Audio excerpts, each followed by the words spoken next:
Welcome to Adjust Your Mirrors, the #1 empowerment podcast show on the planet. Are you in need of motivation? Are you ready to take your personal and professional life to the next level?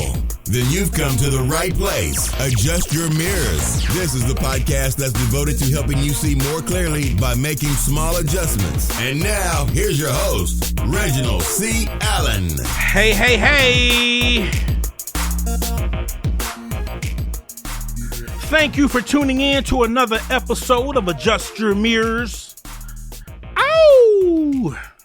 I am your host, Reginald C. Allen, just thanking you, thanking all of you for tuning in. Listen. We're going to get right into the message today. No games today. Let's just get right to it. Last week, I spoke a little bit about just coming outside of your comfort zone, doing things that's going to make you a little uncomfortable and getting used to that, right? Because whenever you want to accomplish anything in life, the first step is making sure that you're comfortable with being uncomfortable, okay? But I want to dig a little deeper concerning that process.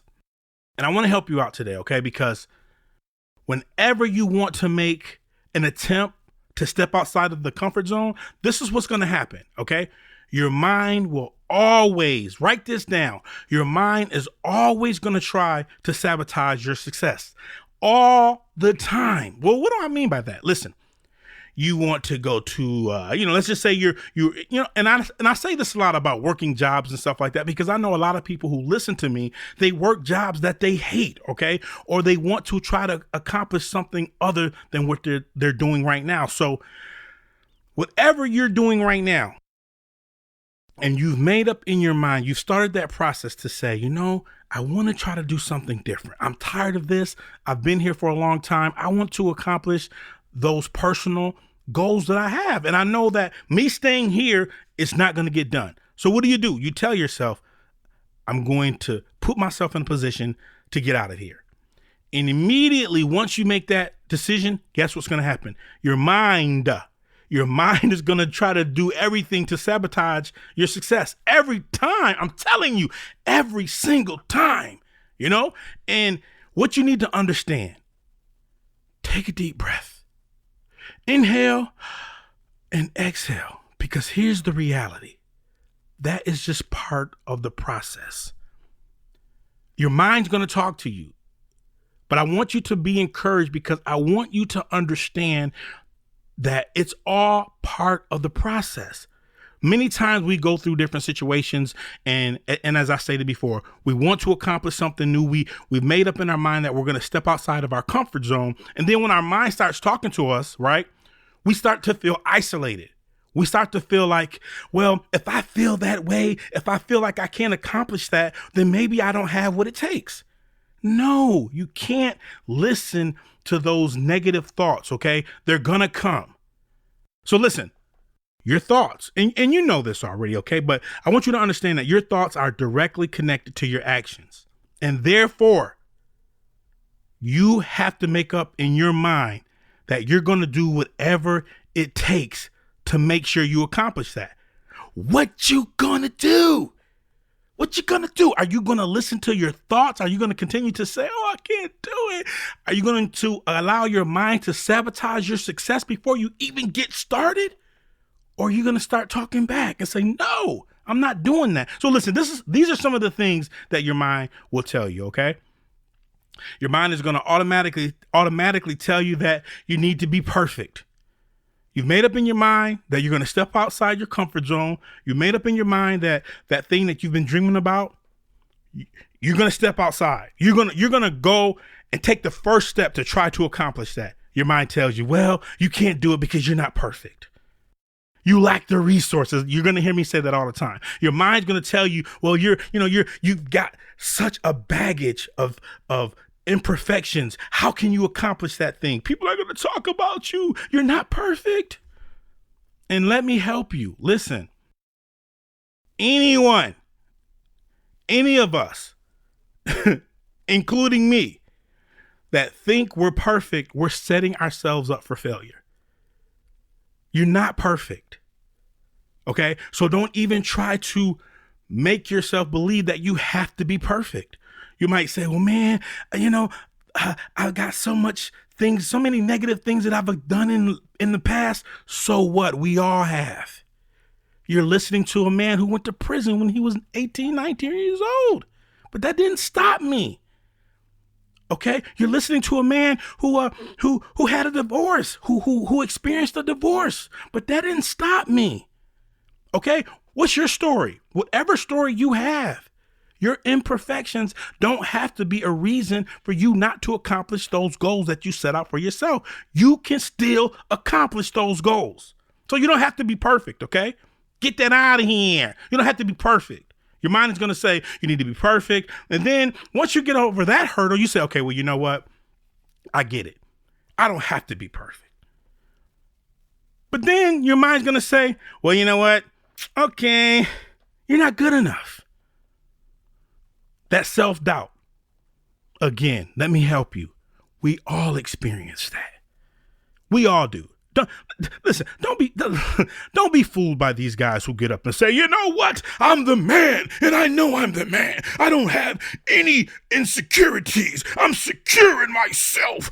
Listen, they do that in faith, and I understand that, right? Because I do it. But at the end of the day, we all experience self-doubt. Each one of us, we all have moments of self-doubt.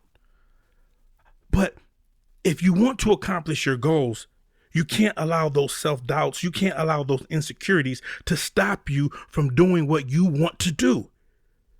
It's part of the process, fam. We're all going to have self-doubt. So just because you have self-doubt, that doesn't mean that you should throw in the towel. It's part of the process.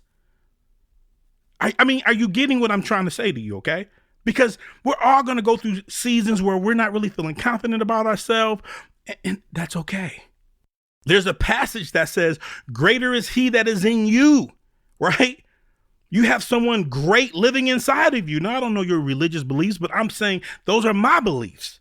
So when I'm feeling insecure, I can pull on God. I can pull on the Holy Spirit. I can begin to pull on the things that can help me start to believe that God has created me for a reason and for a purpose. Even when I don't feel like it, so listen, there's another thing your mind's going to do. I have 4. So number 1, your mind is going to tell you need to be perfect. Then your mind's going to tell you you're not good enough, man. You're not good enough. And then your mind's going to have you start to look at other people. And then you're going to start comparing your gifts with other people's gifts. And listen, I'm going to help you. It's a constant temptation to always look at people and try to measure up to see what the other people are doing. I have people that I look up to. I have people that I learn from. But one thing that I've understood is that they have something that God created for them to do in a certain particular way. And likewise, God has something for me, and he created me to do it a certain particular way. Now, you've heard me say many a times that I have a master's degree. So I could get up here and say, hey, we're going to do it like this, and I'm going to talk like this. That's not how God wants me to do it. He wants me to just be authentic. And there's nothing wrong with the other person who does it that way, but I'm not going to be the guy who's going to the seminars with an 8-piece suit on. I'm not going to be that guy. I'm not that guy. And there's nothing wrong with the person who does it that way. I'm just showing you that there's a way that God would have you to do it. Do it the way that you were designed and created to do. Okay? So we understand. We made up in our mind. We're going to take that first step. Our mind begins to speak all these negative things. And then on top of all those things, your mind is going to tell you, if you really go out and you really do it, what are people going to think about you? How dare you? How dare you talk about leadership principles and you've been to prison? How dare you talk to these kids when you were a teenager that was raising hell in the neighborhood? You see that? You can't worry about what people think about you. How dare you talk about relationships when you experienced a divorce in the past? How dare you do that? What are people going to say about you? Dude, listen. And excuse me, maybe you don't like dude, okay? Listen to me. Family, listen. People are always going to have an opinion about you. Always. People are going to talk. They're going to talk if you, listen, here's the reality. People are going to talk if you make a decision to take that first step. Oh, who does he think he is? You know, he calls himself starting a business, or she calls herself starting a business. Look at her, look at him. What are they doing? They don't even know what they're doing. But then, if you don't, well, you know, I talked to Reggie, I talked to Susie Q. They told me 3 years ago they were going to start a business. Look at them. They're so lazy. They haven't even gotten up and did the first thing that they were supposed to do. See, people are always going to talk, man. They're always going to talk. Let them talk. Stop worrying about what people think about you. You have a purpose. Embrace your signature experience. Do what God has created you to do. And above all things, be empowered. Thank you for listening to the Adjust Your Mirrors podcast with Reginald C. Allen. Be sure to visit the Adjust Your Mirrors private Facebook group, and don't forget to follow Reginald on Twitter at Reginald C. Allen. Please remember, when you're listening on iTunes, leave us a 5-star rating review. Until next time, be empowered.